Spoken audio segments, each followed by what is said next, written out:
morning. It's Sunday. Breakfast tayo. Nag-fried rice ako with ham, egg, and syempre yung ating rice. And then may coffee ako dito. Late po kaming gumising. Past 8 na. Pero si Ana maagang bumaba. She's having her cracker. Sama, good morning, titas. Good morning, Tita. How are you lang? How are you? She's showing her her cracker with sprinkles. How are you? Ina, kumusta? Kamusta? And nag-snow pala kagabi. Let's see. Yan oh. Taro ba? Yan, may puti-puti dyan. Hindi siya heavy yung snow, pero nag-snow talaga kagabi, so nag-melt na yan. Yesterday was fun in the Efteling lang, no? Yeah.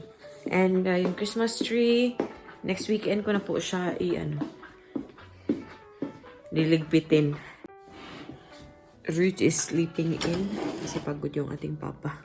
These days talaga pagod na pagod siya kasi nga since nagtrabaho ako, mas marami na siyang ginagawa dito sa bahay.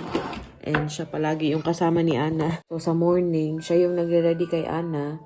Tapos nagsisleepin ako. Pagbaba ko, tinutulungan ko na lang siya na i-prepare yung mga kailangan ni Ana sa school. Yung book ni Ana, yung pag-fix na ni Ana, yun lang. Tapos ihatid na niya si Ana sa school. And then after that, ako na dito sa bahay, nagre-ready na po ako ng pagkain ko sa work.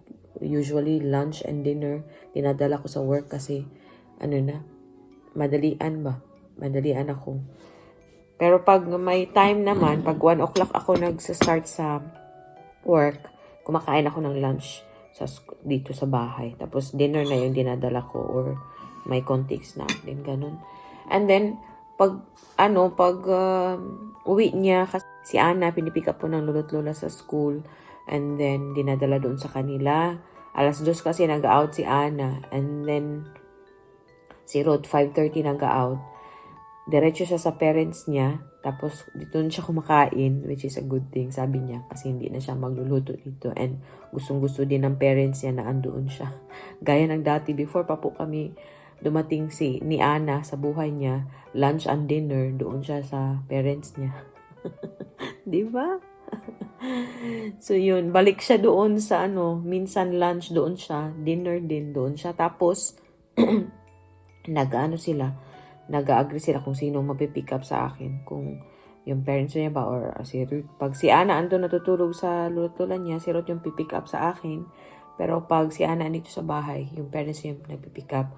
Gusto ko po talaga sanang mag-bus, pero para wala nang mahabang usapan, nagpapapick up na lang po ako sa kanila. Kasi nga, sila, nag-worry sila ba na madilim daw doon sa dinadaanan ko, mga 12 to 15 minutes na lakad pa kasi galing sa work o sa company doon sa bus stop. And then gabi na ako na natatapos mga 9:30 to 10, ganun.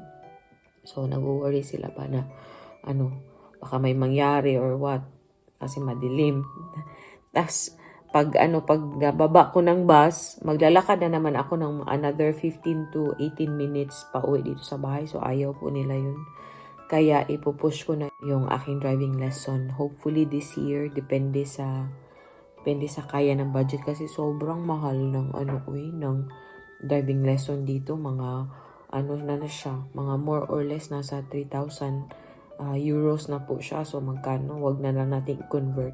Pero yun, sobrang mahal niya. Tapos tawag dito, sabi nila mas mahirap na daw this year. Yun yung sabi nila, hindi ko din alam na.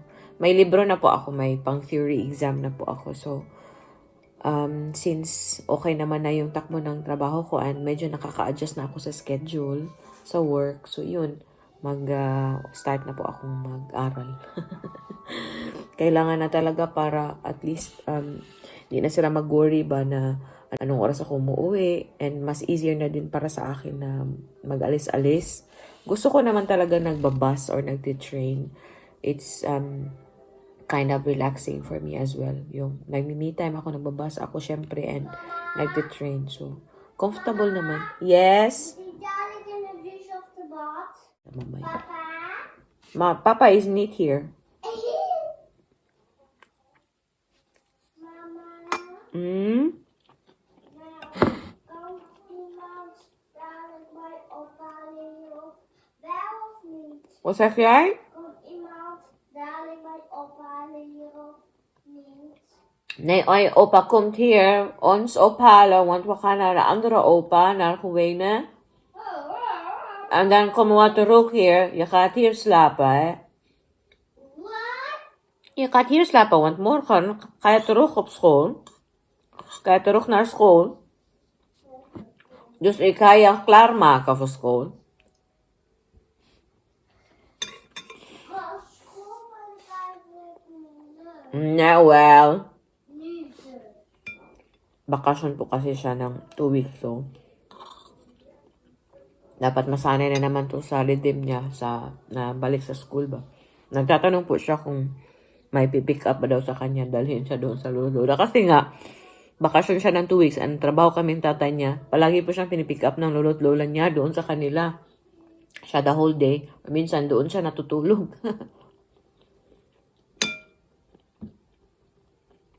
Gusto niya, lagi niya kasama yung lola niya. Pero sabi ng lola, pag andun daw siya, naghanap sa akin. Pero pag andito sa bahay, hinahanap niyo yung lola.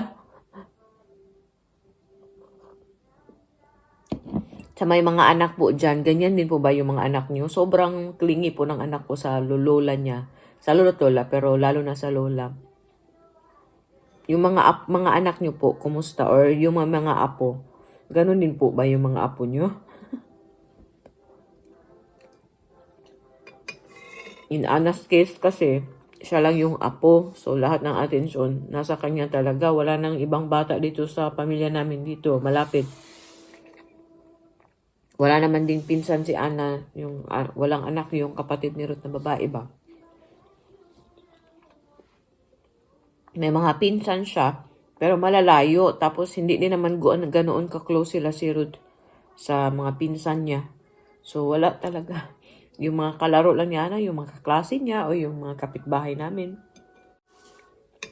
Bago pa po humaba na masyado yung chika natin, balikan ko na lang po kayo later. Mag-ready na kami in a bit kasi pipick up kami ng tatay ni Ruth. Sabay po kami pupunta doon sa lolo ni Ruth. I-visit ulit namin si Opa.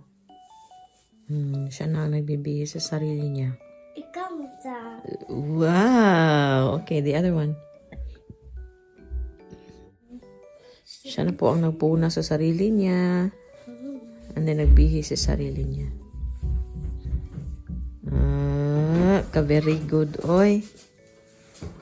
Ikaw sa papa, weet je, ik kan mijn shirt zelf aan. Ayan. Wat een grote meid, hè? Heb je al buiten gekeken? Yeah, she saw it. Wat heb je buiten gedaan? Ik zei the snow. Het heeft gesneeuwd. A few moments later.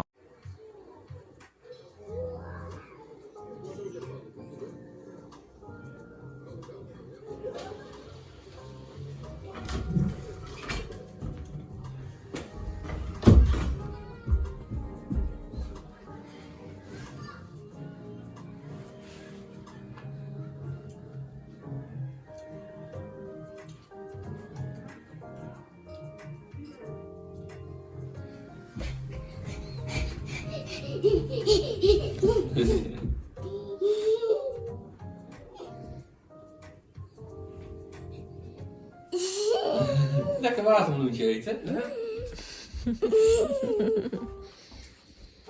Ay, nakabalik na from Opa. How was Opa lang? How was Opa? How was the andere Opa? Is the andere Opa blij? Welke? Andere Opa ba? Is hij blij? De oma van opa. De papa van Opa. Ja. Was hij blij om jou te zien? Ja. Dat is mooi, hè? Goed, hè? Let op met jouw voet, schat.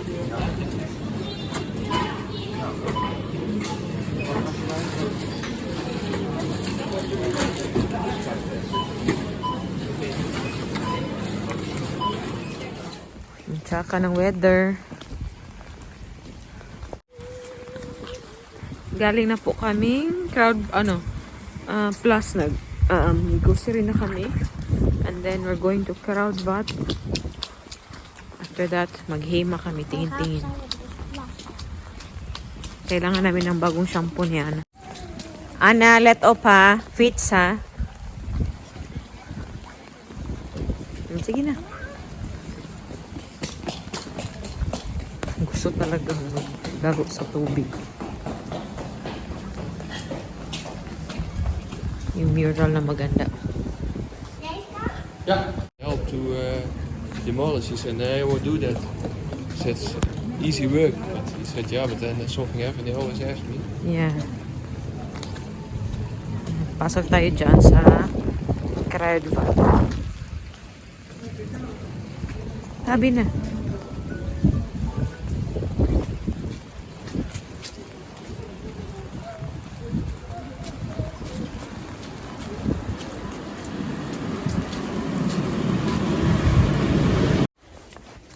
Dito tayo sa mga pangbata na section. Kailangan ko ng spray ni Ana. Ito siya. Detangler niya kasi ubos na. And then, shampoo niya. Nasaan na ba yung shampoo niya? Siguro bilhan ko na lang siya ng sweet sal. Kasi mas mura. May kamahalan kasi itong knife. I-try ko po ito. Ano lang kasi siya. Naka 50% off siya. €4.29. And yung detangler ni Ana, sabi ni Ruth, wag na muna, doon na lang sa Germany. Tingin-tingin po kami ng mga plates kasi nga hindi pa kami bumili ng bago. Ito yung gusto namin. Yung kulay. Okay naman siya. Ito yung gusto ni Ana, hindi sa Hema, yung ikaw yung magpe-press ng ng elevator. Is like dito na po tayo sa taas. Pumunta kami dito to look for stuff, pero yung nabili namin for Ana. Dumar. Here? Mutar. Yeah. Yeah, hehut. Nawakan.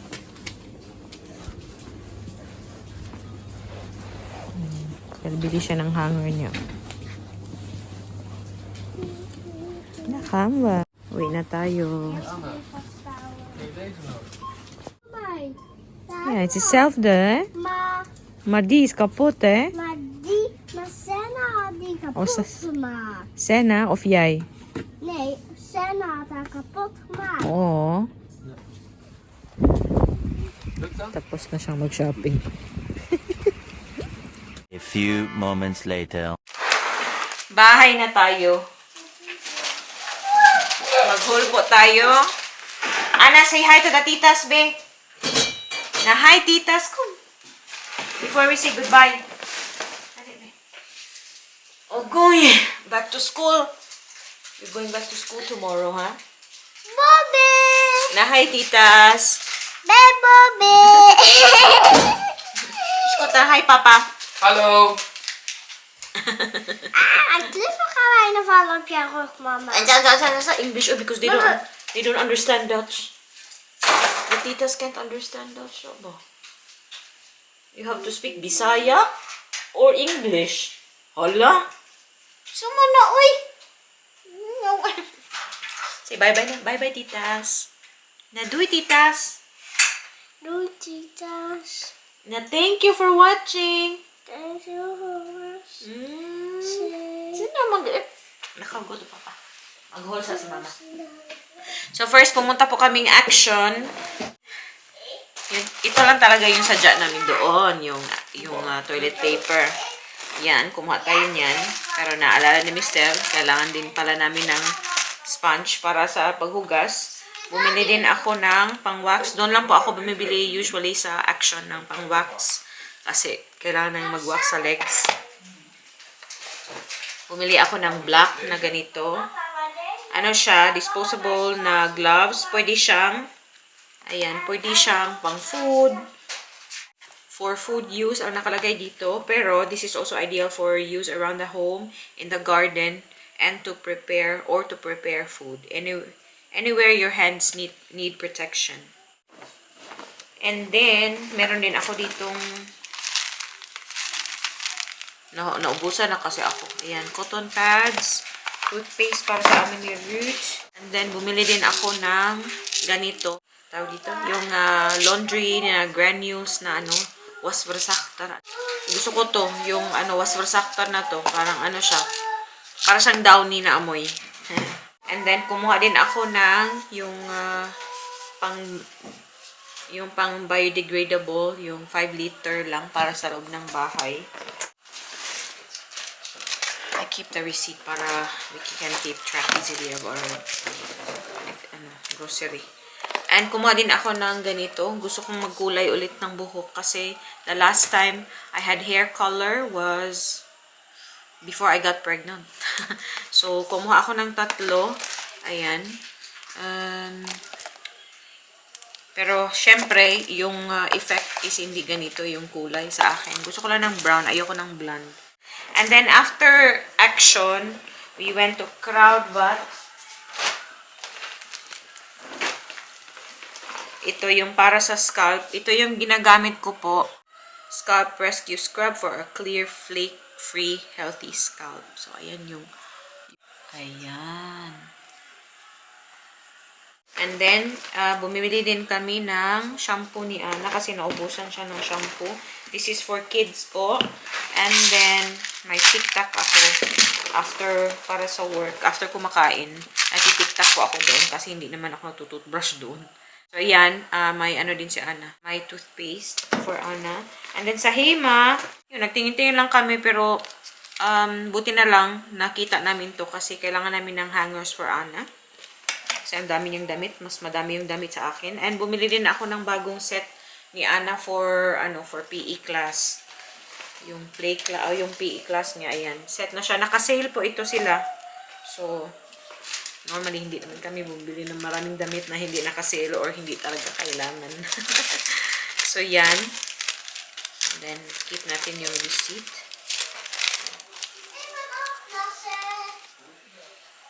Pilingi talaga. Kakapunta lang niya sa akin kasi gustong mag-hug. Sabi ko, puntahan kita yun. Tapusin ko muna to. And then, after that, pumunta din po kami sa, pumunta kami ng Plus. Lately, sa Plus na kami naman. Yung mga konting grocery, doon kami sa Plus na bumibili. Pero pag maramihan, Aldi. It's been a while since I last went to Aldi. Uy, hindi ko na matandaan. Kasi nga, hindi naman ako nakakapag-grocery ng mabilisan sa gabi kasi I finish work mga almost 10 o'clock na.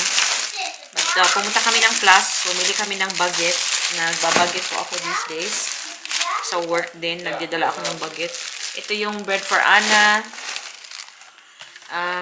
Cappuccino. Hindi siya naka-decaf para sa akin sa morning. And then, naka-sale to siya. 5 euro. 2 for 5 euro. So, ito yung babaunin ko sa school. Ano po siya? Chicken na schnitzel.